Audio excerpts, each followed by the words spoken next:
Hi everyone, we are GenDC, a program that is designed to check large and complex circuit designs for common failure modes. This program was created by myself, Ridley, Elisa, and Masha. The goal of our project was to design a tool that synthetic biologists of all levels can use to quickly check their genetic circuit for mistakes before continuing to biological experiments, where small mistakes in the design phase can lead to huge wastes of time and resources.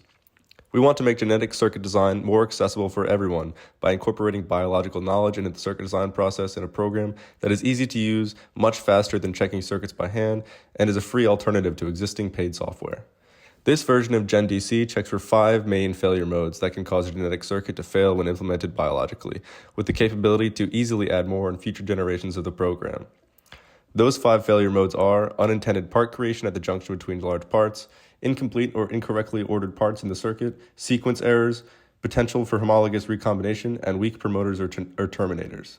Here, we have an example test circuit that contains some of the failure modes that I just mentioned. Firstly, the promoter P ABH is after the RBS, which is an example of incorrectly ordered parts. Next, there exists the possibility of homologous recombination between the 2 duplicate terminators T ABH, which would cause the deletion of the entire sequence in between. There's also a weak promoter P TET R, which could cause the gene ACCA to not be expressed sufficiently. Finally, the CDS ZUR has an error in its sequence, which will not permit the part to actually be generated. Now, Masha will test the circuit using the GenDC. Hi everyone, now I'll do the demo for GenDC. So here I have the specification file open in TXT format. All the parts are written in one line with no spaces, commas separated. We also have our additional library, since as you can see we have few parts that are not in our internal library, so we're adding information through this additional library. And now we're gonna put it all in GenDC. So we're choosing our file extension format, and now we are importing the circuit specification file, which is circuit.txt. So here it is. We are importing it, and now we're adding the library. And the library we're looking for is library2.csv. Here it is. 2 messages appear saying that our library and circuit were imported, and now we press run. A bunch of messages appear, as you can see, and a bunch of tick marks. Tick marks appear if a type of failure mode was found. And so now we have our errors. So our first error is, as Ridley said, promoter next to CDS. This is incomplete circuit error. And then our next error is having letters besides ATCG in the sequence. So there's an error in the sequence, as we talked before. Next, there is a homologous recombination. Two terminators repeat. And then last, we have a weak promoter.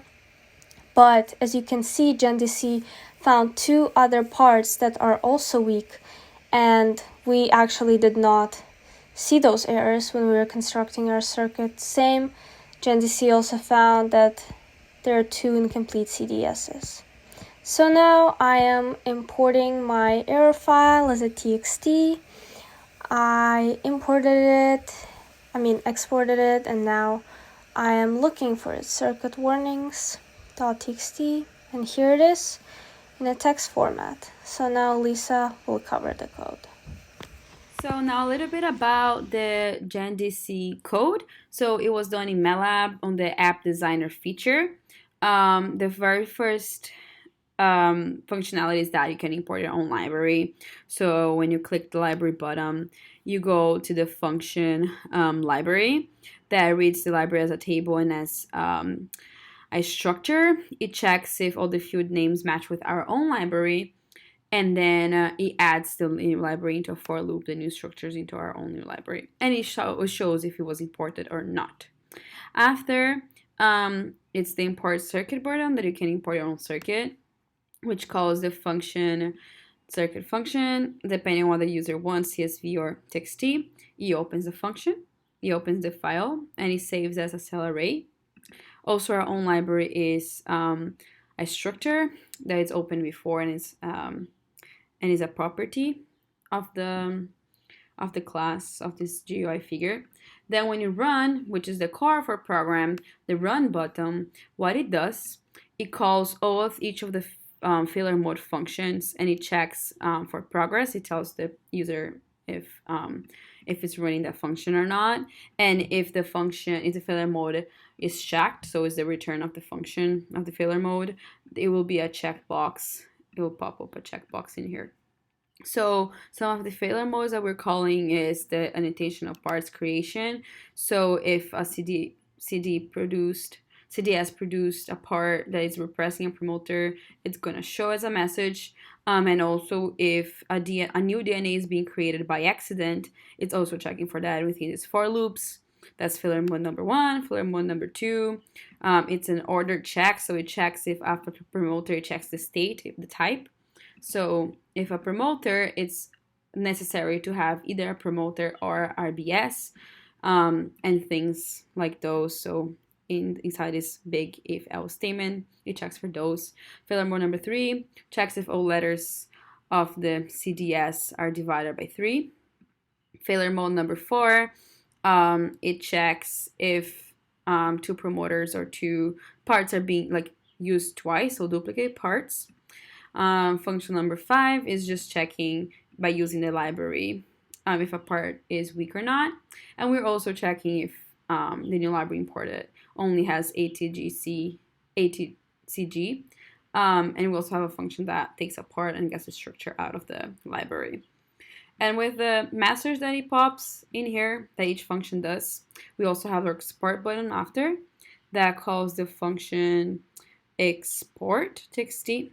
That based on the if the user has typed something, it will save as that file name, and if the user didn't, it will just save as a file circuit name and underscore warning, and it will let this user know if the file was exported or not.